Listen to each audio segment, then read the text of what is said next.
What's going on, guys? 603 Bass. Little update on the boat, because a lot of things have changed since, I bought the boat. We're here at Granite State Boat Works. This is in Milford, New Hampshire. I've actually been using these guys for 13 years now, I believe. When my dad bought the bass tracker that we first, really started with, that was, I think it was about 13 years ago. And then from there we graduated up to the Ranger. But, everything that we've had needed work done that I didn't do myself, I brought it to these guys. They've been great to me since day one. They are Mercury and I believe Johnson certified. But obviously I got my Skeeter now and it's got a Yamaha show, but they'll still do repairs on that, general maintenance, things like that. So they've been great. I actually just picked it up. So they did an oil change on it for me and my water pump and looked it over, make sure everything was good, and everything looked great, which was great. So it's always a positive thing. Again, Granite State Boat Works. They're right here in Milford, New Hampshire. Very easy to find. Been the same guys that have been here even before since I started coming here. They've only added people to that group, and they've been phenomenal for me, really knowledgeable.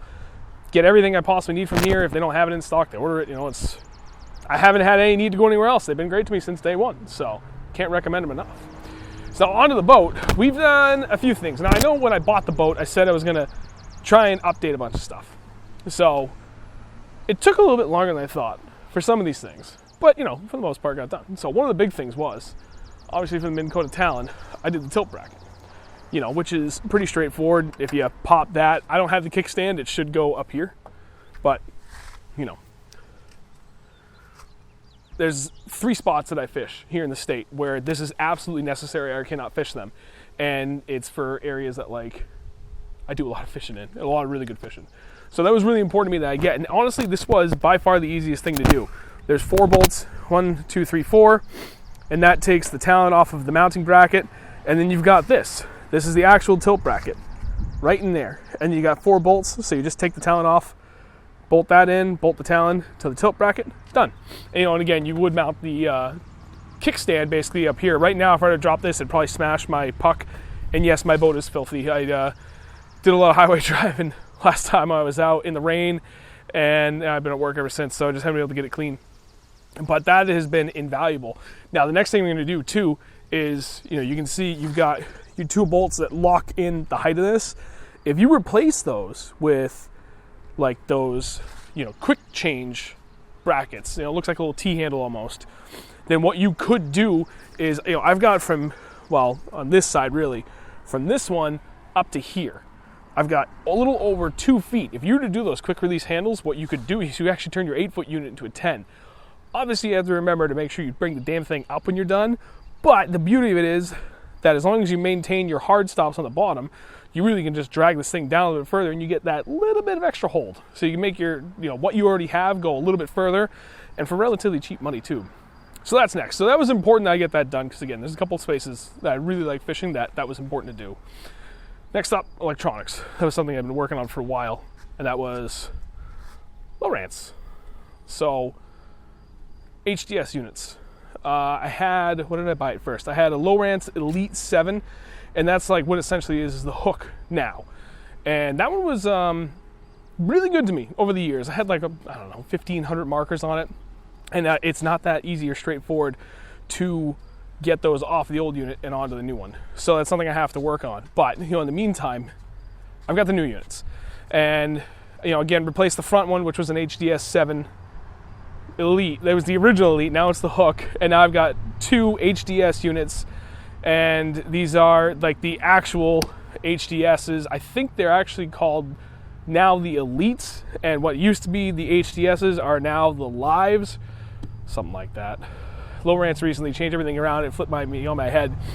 But these are both Gen 3 units. I got the 7 for the front, I got a 9 for the bow, and with that, I've also got side imaging and down imaging. So on the old unit, right, I had 1,500 markers, and to get an idea as to how much of a difference maker this was going to be for me, I went to a pond that I've been going to my entire life.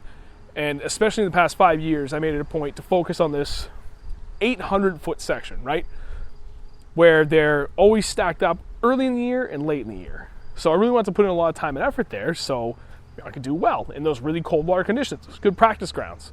It took me about the better part of 5 years to what I thought was really understand everything that bank had to offer. I had marked probably about 100 unique different boulders. I understood where I thought all the brake lines were and the steep banks, the whole 9 yards. So when I got these, there was an issue where we couldn't transfer them because my original Elite unit was so old. It's a little complicated. We tried updates and everything, it just wouldn't work. And even the guys on the Lowrance forums were stumped. So still trying to work that out. But I was like, well, that kind of sucks. I got to go up this stretch and try and find all these spots by hand. With side imaging, in 2 passes in 20 minutes, I replicated what I did in the past 5 years and more. That's insane.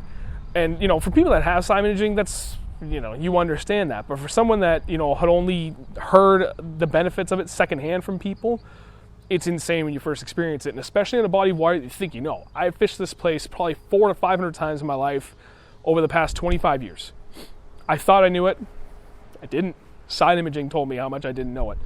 And that's nuts. So that, to me, has been probably the second biggest upgrade that I could have possibly done to this boat.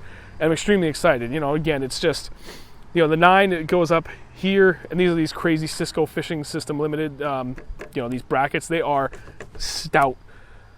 My old Ram mounts, I used to hit a wave, and the things would get sent, and it was so bad. These things don't move. It's fantastic. But, so I got the 9 for up here, and the 7 goes up front onto that one at the trolling motor. Oh, speaking of trolling motor, that's the last upgrade. But, it's been great, and, they get by for now. I really like the 9 compared to the 7. Obviously, bigger screen is better. I could see myself, obviously bigger is better. Keep going bigger than the 9. But if I get 2 9s, I'd be happy. And I could focus on other upgrades before I'd even consider buying new graphs and going bigger. These have been great. They're interlinked, so it's nice. You get the one map card. It shares waypoints. I mark it up front, shows up out back, and vice versa. So when I'm fishing with buddies, no need to turn graphs around, have them run up to look at something. We both get to see the same thing. Phenomenal upgrade. Last but not least is my favorite thing. What's that? Minn Kota Ultrex. This is something that I have been dreaming about owning since the day that I bought my boat. Since the day, actually, this thing was even friggin' announced. And I got the Eliminator nut. This thing is great. It's the TH Marine. So there's usually like a locking hex nut with a nylon lock on it that would hold your prop on. But this thing has just got a big honking O-ring behind it. So you can take this off by hand, clean it out, if you wrapped up a bunch of fishing line or whatever, and you just tighten it back on, you kind of crank down on it hand force, and it holds. It's fun, fantastic. So the Ultrex I got is the 80-pound, 45-inch, 24-volt model. And a lot of people were asking, why didn't you go bigger? There was a lot of reasons. First off, and I'll show you, it's a little busy in the back of the boat. And while I probably could have squeezed this in, it would have been tough. I mean, right now, those are my 2 trolling motor batteries. I've got the charger, and then I've got my cranking battery. You can see the aerator sticking out of the back of one of my live wells. So, yeah, could I have done it? Probably. Did I want to deal with the headache of that? No, because it's not just as simple as, you get a bigger motor, you add another battery. I want everything to be seamless on this because it's a lot of friggin' money, and I'm tired of dealing around with janky crap. So I didn't want to, just add a single bank charger for that new battery. I wanted to make sure that if I bought another battery, I'd have to buy all new so that they're all from the same time frame and the same quality. So add in the cost of a battery, buy a new charger to add that extra bank so it's all on one charger, one plug, no BS. From what I understand, if you're going from the 24 to the 36 volt, you would actually need to upgrade your wiring that runs from the batteries in the back all the way to the front, so I'd have to do that. And then, of course, I'd have to find a new home for that extra battery. It's pretty cramped back there as it is. I talked to another guy who has the exact same year and model in my boat, and he ran into the same issue. He just decided with 80. More important out of all of that, my Ranger was 9 inches longer than this, and it was way heavier than this Skeeter.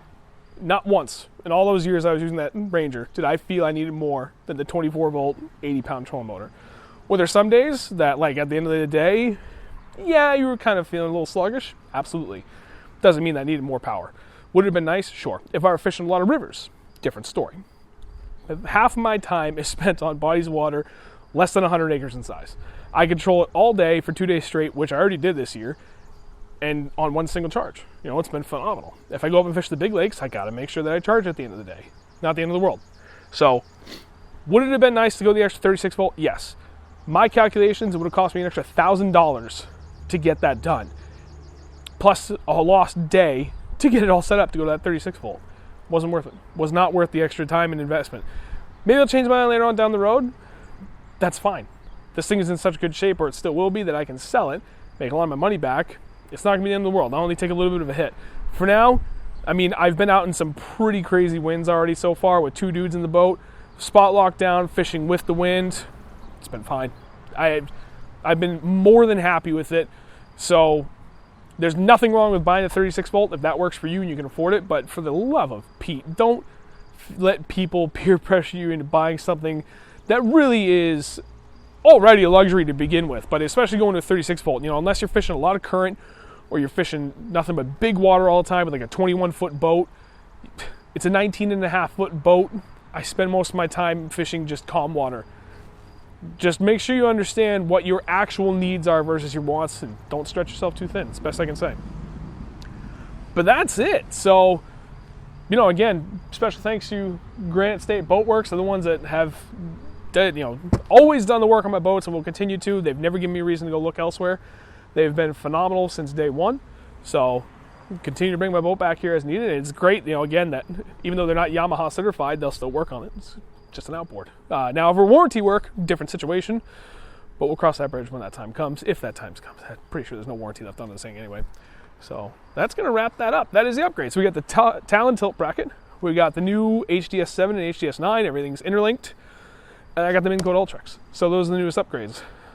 Thinking of the future, might ditch the Talon and go with 2 poles, or might just add a second Talon, I'm not sure. But that's the next focus, unless I feel like upgrading one of my electronics. We'll see how that goes. It's in the middle of the season. I mean, right now it's June 10th, so there's a lot going on. I've got my first tournament of the year, June 16th. You know, if I start doing well in some of these tournaments this year, they're all big money. Yeah, things could change fast, but we'll see how it goes. So, thank you all for watching. Greatly appreciate it, and I'll catch you in the next video.